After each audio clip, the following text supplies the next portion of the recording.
मुझे आश्चर्य होता है, कावड़ यात्रा में पुष्प वर्षा से भी नेता विरोधी दल को थोड़ा परेशानी हो गई।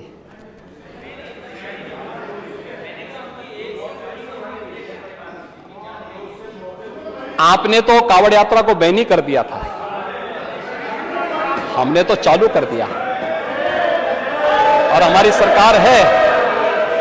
सरकार है कि हर एक को सुरक्षा दे रही, किसी के साथ भेदभाव नहीं। यही सरकार है केवल संवाद बनाती है, सड़कों पे कोई नमाज नहीं होती है। सड़कें आवागमन के लिए नहीं, मैं वो आ रहा हूं ना। जन्माष्टमी को भी आप लोग रोक दिए थे जी। अरे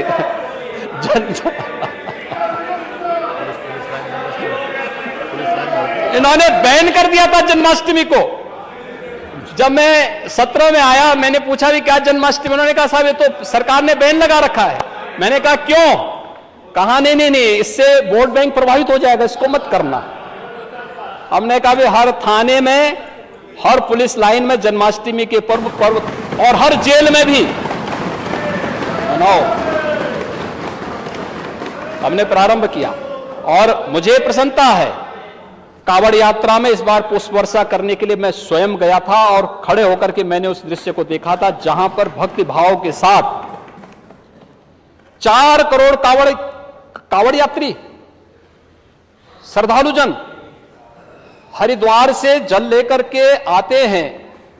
गाजियाबाद के बीच में 4 करोड़ लोग, कोई कानून व्यवस्था की स्थिति नहीं, शांतिपूर्ण तरीके से शिव भक्ति में लीन होकर के सामाजिक समता का एक उदाहरण प्रस्तुत कर रहे थे।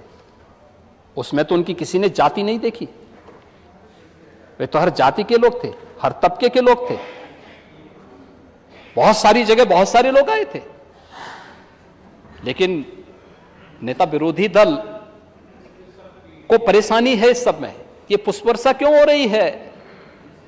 ये पुष्प वर्षा से उनको परेशानी है। परेशानी इस बात से नहीं कि किसी और से हो, क्योंकि उनके समय में बैन हो गया था, लेकिन यहां खुल चुका है। पर्व और त्योहार शांतिपूर्ण तरीके से मनाए जा रहे हैं। प्रदेश में शांति और सौहार्द है और कहीं कोई दिक्कत किसी को नहीं, किसी समुदाय को नहीं। उनकी परेशानी सांड से नहीं, उनकी परेशानी इल्लीगल स्लॉटर हाउसेस के बंद होने से है। क्योंकि इल्लीगल स्लॉटरिंग ये जन स्वास्थ्य के लिए भी खतरनाक था और अन्नदाता किसानों के पेट पे लात मारने जैसी स्थिति थी। ये उन किसानों के साथ अन्याय था, लेकिन ये लोग उससे भी इनको परेशानी होती है। महोदय, ड्रेजिंग के लिए भी प्रदेश सरकार ने जो कार्य किया, इनको परेशानी है कि आखिर नदियों में पहले बाढ़ आती थी, इनके लिए कमाई का जरिया बनता था। हमारी सरकार में अन्नदाता किसानों को उसका भुगतान हर बार हर वर्ष हम लोगों ने पूरा भुगतान किया, मुआवजा दिया गया, हर प्रकार से किसानों को दिया गया। और इस बार फिर से सर्वे के आदेश दिए गए हैं, बाढ़ से या सूखा से, और विकल्प भी रखा गया है कि अगर बारिश कम होती है तो श्रीअन्न यानी मोटा अनाज देने के लिए अभी से कृषि विभाग के द्वारा उसकी तैयारी प्रारंभ कर दी गई है। अगर फिर भी एवरेज से कम बारिश होगी, सरकार वहां पे किसानों को फिर से बीज के किट उपलब्ध करवाएगी, जिससे किसान के खेत खाली न रह जाएं और उसके आमदनी पर असर न पड़े। कंपनसेशन एक सपोर्ट होता है, लेकिन सरकार के स्तर पर एक जो प्रयास प्रारंभ किए गए हैं उसको लोग एप्रिशिएट नहीं करेंगे, उसके बारे में इनको परेशानी होती है। और इसीलिए महोदय, जब आज यहां पर हम लोग इन सभी मुद्दों पर चर्चा कर रहे हैं और सरकार को जहां पे मदद करनी थी सरकार वहां मदद कर रही है। जहां आप मेरठ में गए थे 5-5 लाख रुपए की मदद सरकार पहले ही कर चुकी थी, पहले ही मदद वहां पे कर चुकी है सरकार।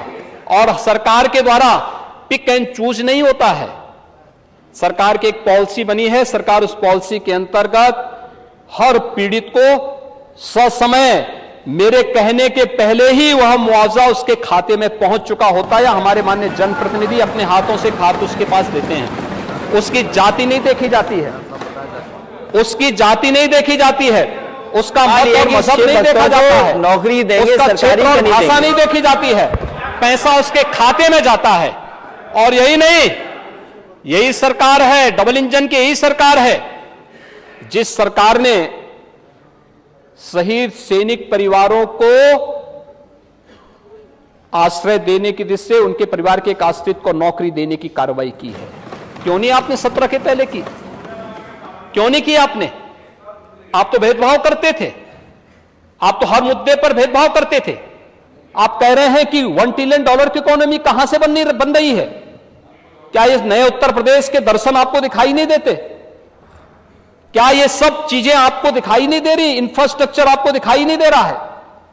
और क्या उत्तर प्रदेश के बारे में जो देश और दुनिया की धारणाएं बदली हैं, हो सकता है आपको उससे बुरा लगता हो, लेकिन आज मैं कह सकता हूं आप लोगों ने उत्तर प्रदेश के परसेप्शन पर को बिगाड़ने का काम किया था, उत्तर प्रदेश के नौजवानों के सामने पहचान का संकट खड़ा किया था।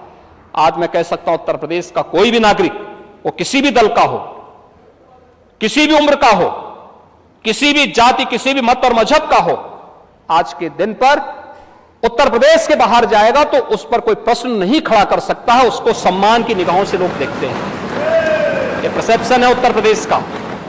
ये नए भारत का नया उत्तर प्रदेश, ये नए भारत का नया उत्तर प्रदेश, इसको बनाने के लिए मेहनत करनी पड़ती है, इसके लिए परिश्रम और पुरुषार्थ की आवश्यकता पड़ती है, इसके लिए शासन की योजनाओं को बिना भेदभाव के उन लोगों तक पहुंचाने के लिए प्रयास करने पड़ते हैं। सामूहिक प्रयास का परिणाम है आज उत्तर प्रदेश का परसेप्शन बदला है। लोग उत्तर प्रदेश के बारे में अच्छी धारणा बनाते हैं। आज लोग उत्तर प्रदेश में निवेश करने के लिए आना चाहते हैं, और नहीं तो इससे पहले जो था वो भी माइंड अप होकर भाग रहा था। हर व्यक्ति के सामने स्वयं के जान के लाले पड़े हुए थे। इन लोगों के पास कोई विजन नहीं था।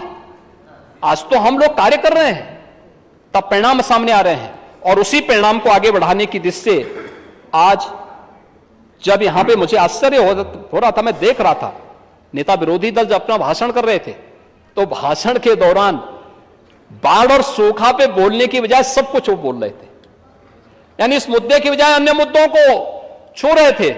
मैं सोच रहा था कि $1 ट्रिलियन की इकोनॉमी पे एक बार हम चर्चा कराएंगे सदन में, लेकिन वो उसी को, और आप जिस दिन करेंगे, मैं तो कह रहा हूं कि एक बार 36 घंटे की चर्चा इस पे हो ही जाए, और सस्टेनेबल डेवलपमेंट गोल की तरह ही चर्चा हो थोड़ा इस पे। ये लोग गरीबों की बात करते हैं, और गरीबों की बात करते हैं लोग, सस्टेनेबल डेवलपमेंट गोल पे चर्चा के दौरान भाग गए थे। इन लोगों ने उस दौरान यहां चर्चा मुनासिब नहीं समझी, एक प्लान हो गए, भाग गए, और फिर आज जब प्रदेश सरकार उस पे कार्रवाई को आगे बढ़ा रही है, अब इनको परेशानी हो रही है। आज इनको परेशानी होती है कि अन्नदाता किसानों की आमदनी कैसे बढ़ रही है, यहां पर एमएसएमई सेक्टर कैसे आगे बढ़ रहा है, विश्वकर्मा श्रम सम्मान के माध्यम से जो ट्रेनिंग की व्यवस्था दी गई और टूल किट उपलब्ध कराए जा रहे हैं, कैसे हो रहा है, ये इनकी परेशानी है।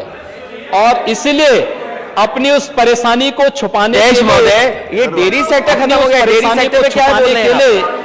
आज इनके द्वारा लगातार इतने महत्वपूर्ण मुद्दे पर, जब प्रदेश के 3 करोड़ किसानों के 15 करोड़ सदस्य इस महत्वपूर्ण चर्चा को सुन रहे होंगे, उन्होंने जब नेता विरोधी दल के भाषण को सुना होगा तो उसको जरूर निराशा हुई होगी।